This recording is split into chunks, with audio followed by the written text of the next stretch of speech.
Now I'd like to bring Tom's brother, Frank, up to the stage. Come on up, Frank. It's a great looking orange bow tie you have there. Yeah, I got it. Alright. If y'all can hear me back there. I try to stay away from the photos and the video here. They just make me cry. just seeing them. But,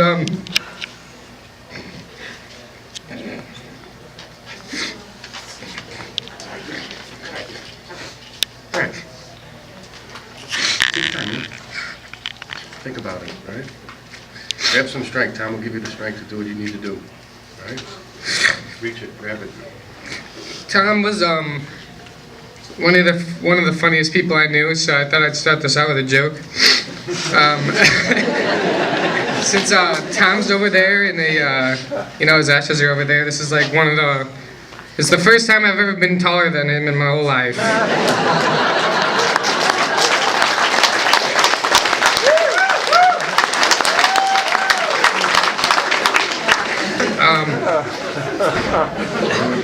I'm really glad I got to spend, I'm really glad that I reconnected with him because he moved out when he was 18 and I was only 8 or 7.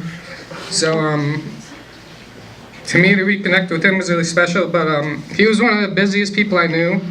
I would go over to his house when he was in the warehouse and I would walk in and he would be washing dishes, doing anything, talking on the phone, doing the garage door receptionist work, while washing the dishes, while putting the dogs on the leash to take them out. He's always doing other people's work, which is really funny. But he was really good at time management. If he had a certain amount of things he had to get done in a day, it was gonna get done. It wasn't, I'll save this for tomorrow. It was always, what I want to get done is what I want to get done. Tom was like the Energizer Bunny. I'd walk in the door and often he'd greet me with a 12-ounce cup of juice that he just, like a juice smoothie. He would shove anything he had in there. It didn't matter. Like a watermelon, the whole rind, it didn't matter to him. So he would do that a lot before we left to go out, and he always had a bunch of stuff planned. He knew Chicago so well that everything we did was so fun. I don't know.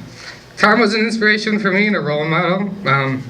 There's so many times when Tom would give the less fortunate, the last dollar in his pocket. We were on the green line, and he didn't tell me where we were going, but we were going to play ping pong.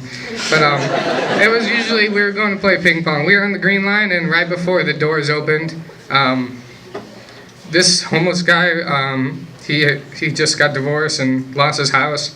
And he announced that to the train. He's like, "Oh, I'm just looking for a couple dollars. Give me something to eat." And Tom gave him 2 Cliff Bars and $10 and hugged him. And we stayed on more than we should have because he wanted to talk to him about it. And so we missed our stop. Tom genuinely tried to make everyone happy. He would often buy you a present and then hide it and wouldn't even tell you about it until you found it. It was maybe weeks or months later. It didn't matter to him. And one time I did it to him, and he kind of got mad about me about it. His PA broke down. I think Tommy was there too. His PA broke down, and that was his life. That's what he would street perform with. And so we went to Sam Ash over in Lombard, and he traded in his PA, and he's like, "Well, I still have to get a mic cord." So I bought him a mic cord, and I was in a different room than him. And he saw me buying a mic cord, and he came up to me, he's like, "Don't do that to me, don't do that." And I'm like, "Oh, I'm trying to be nice." He's like, "Don't buy me things, I buy you things." I'm like, well, I want to be nice too, but he just genuinely tried to make everyone happy. I tried to return the favor, and then finally accepted the mic cord. But he was a little upset about me for that. One of the most important lessons Tom ever taught me is to be confident. Obviously, it doesn't look like I'm that confident right now, but it doesn't really sit.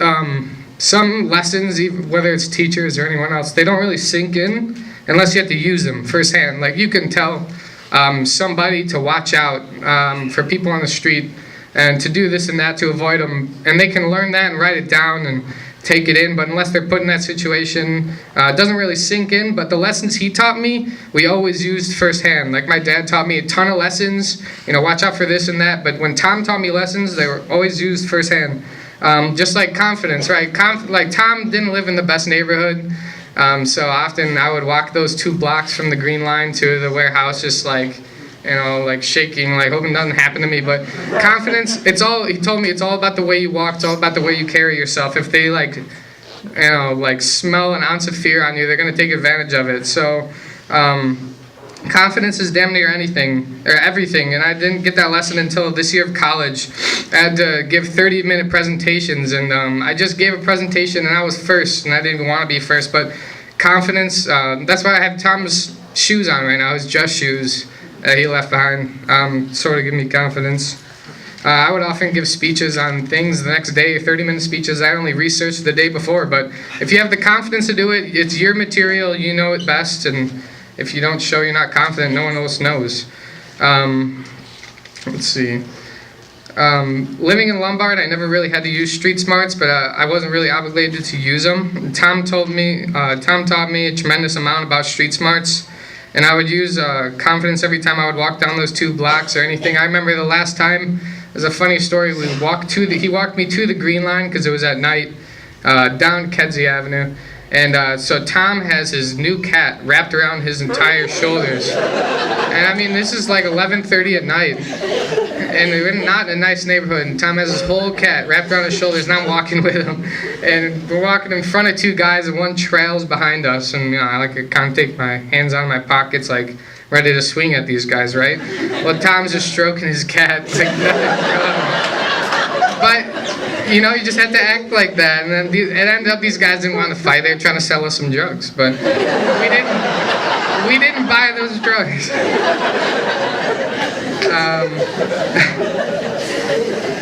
So Tom also taught me a lot about love, and Tom was his whole life was self-centered around love. And Tom's favorite place to work was the sidewalk, Michigan Avenue. Tell you a little bit about Tom's work. Tom was a dancing, poet, writer, rapper, fire throwing, event hosting, garage door receptionist, safety clown. So, yeah. If you could, he had the most fun in work out of anyone I've ever met. And work wasn't really work for him. It was just, I remember we were at a concert, A$AP Rock, and that was like the first hip-hop concert he ever took me to. And so it was in the middle of the set, and Tom gets a phone call. He's like, Robbie's garage door is like in the concert. He's like walks into the bathroom and starts writing, because he was a receptionist for a garage door company. But he just took his work wherever he wanted to go. He wasn't gonna let his work bring him down.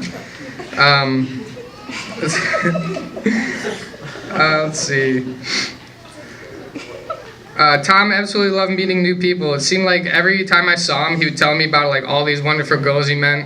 It was like one time I walked in the warehouse and he's like, "Oh, I finally met her. I found the one." I'm like, "You found the one?" He's like, "Well, I met her on the internet, but I haven't met her yet." But he's like, "I'm really good at judging people, so." Yeah. Another thing about love, I'm not sure, because he put this on Facebook. Many of you might have read this, but there was a fight about to go down on the CTA platform. Yeah. And so there's 2 guys getting ready to duke it out, in their fighting stances, and Tom with his 7-foot wingspan gets in the middle of them and just turns to each one and says, "I love you, I love you, I love you," and keeps on saying "I love you" until these guys put their hands down and realize what they're about to do to each other. And one guy's like, "Oh, I love you too, man."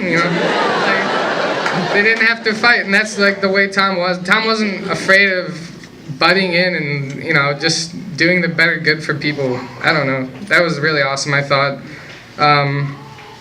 Tom would stand out on the streets of Chicago handing out flowers to people who thought they were having a bad day. That just puts in perspective what kind of a guy he is. He's not afraid to talk to anyone. In fact, he often would just sit on the CTA, would just sit next to people and talk to them like it was no one's business. And in Chicago, people usually don't do that. They usually don't even look at you.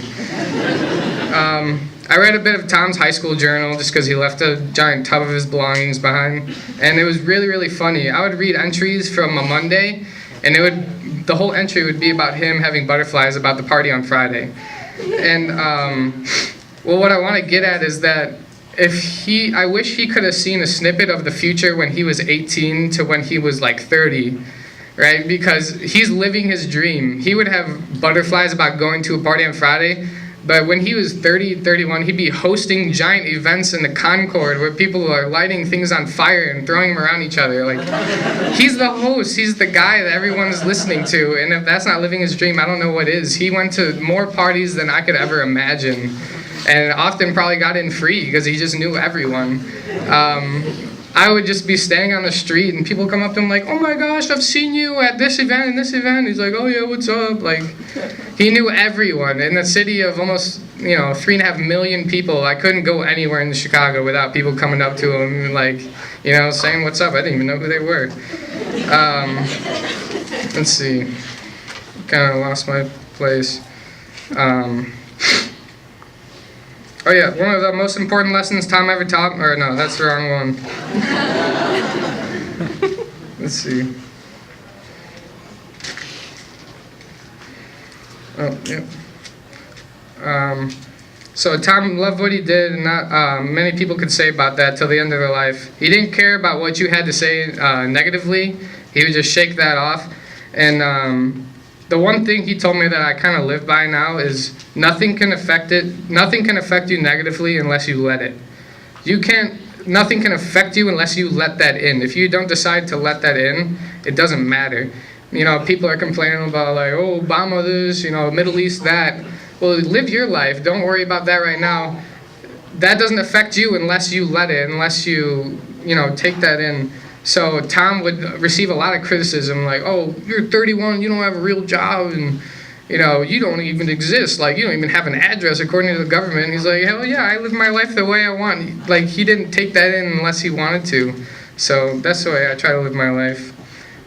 So Tom was a great poet, and I wrote down one of the poems from his book as the last piece I'll say. And it's about money and how it's distributed bad. And so it says, I'm going to die in poverty, but I'd much rather die broke and happy than live like these rappers on TV. Don't believe me? Give me the money. Watch me give it to those who truly need it. I already know the things I own soon come to own me slowly. Spread my message of generosity and lessen the numbers chewed up by this system, this monstrosity. Disfranchise no more, scared of our neighbors. What for? Unlock your doors and come together properly. So I think that's what Tom really lived by. Thanks.